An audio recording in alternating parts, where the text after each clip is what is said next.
Hi dears, welcome back to my channel. இன்றைக்கி நம்ம பார்க்க போகிறது டபுள் பீன்ஸ் ரைஸ். இது வந்து ரொம்ப ஈஸியாக பண்ணிடலாம். எப்படி பண்ணுறதுன்னு பார்க்கலாம் வாங்க. வீட்டுக்குள்ளே போகிறதுக்கு முன்னாடி என் சேனலை சப்ஸ்கிரைப் பண்ணாமல் பார்க்குறவங்க சப்ஸ்கிரைப் பண்ணிக்கோங்க. பக்கத்தில் இருக்கிற பெல் ஐக்கானையும் ப்ரெஸ் பண்ணிக்கோங்க. நான் வந்து பாஸ்மதி ரைஸில் பண்ண போகிறேன். இதுக்கு வந்து ஒரு 3/4 கிளாஸ் அரிசி வந்து நல்லா வாஷ் பண்ணிவிட்டு 20 மினிட்ஸ் தண்ணியில் ஊற வச்சுருக்கேன். வாங்க இப்போ நம்ம எப்படி செய்கிறதுன்னு பார்க்கலாம். குக்கரில் ஒரு 3 டேபிள் ஸ்பூன் எண்ணெய் ஊற்றிக்கங்க. உங்களுக்கு வேணும்னா நெய் கொஞ்சம் சேர்த்துக்கலாம். நான் நெய் சேர்க்காமல் வெறும் எண்ணெயில் தான் செய்கிறேன். இதில் வந்து நான் அதுக்கு பதிலாக தயிர் சேர்த்துக்க போகிறேன். இதில் வந்து கொஞ்சம் சோம்பு, பட்டை, உங்களுக்கு அந்த கரம் மசாலா ஐட்டம்ஸ் என்னென்ன வேணுமோ அதை சேர்த்துக்கலாம். அப்புறம் 2 மீடியம் சைஸ் வெங்காயம் நீளமாக கட் பண்ணியிருக்கேன். 2 தக்காளி நீளமாக கட் பண்ணியிருக்கேன். பச்சை மிளகாய் சேர்த்து நம்ம நல்லா வதக்கிக்குவோம்.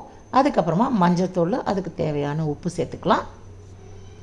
நான் வந்து இன்றைக்கி ஃப்ரெஷ் டபுள் பீன்ஸ் எடுத்திருக்கேன். இது வந்து ஒரு ஒரு சின்ன கப்பில் ஒரு 3/4 கப் வரும், அவ்வளோதான்.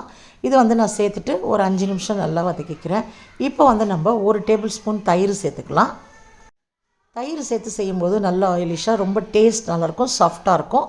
ட்ரை பண்ணி பாருங்கள். இது வந்து நான் புதினா, கொத்தமல்லி அந்த மாதிரி போடல, வெறும் கொத்தமல்லி தான் சேர்த்துருக்கேன். தயிர் சேர்த்துட்டு ஒரு 5 மினிட்ஸ் நம்ம நல்லா வதக்கிக்கலாம். நான் வந்து 3/4 கிளாஸ் பாஸ்மதி ரைஸ் எடுத்ததுனால 1 கிளாஸ் தண்ணி ஊற்றினா போதும்.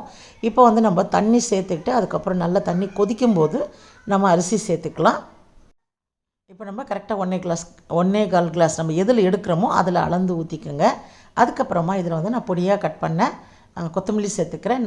நல்லா வாஷ் பண்ணிவிட்டு நல்லா பொடியாக கட் பண்ணிக்கோங்க.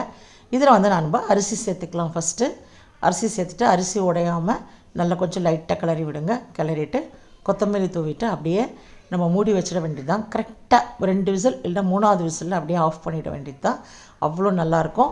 உங்கள் ரைஸ் பொறுத்து, எனக்கு கரெக்டாக 3 விசில் வரும்.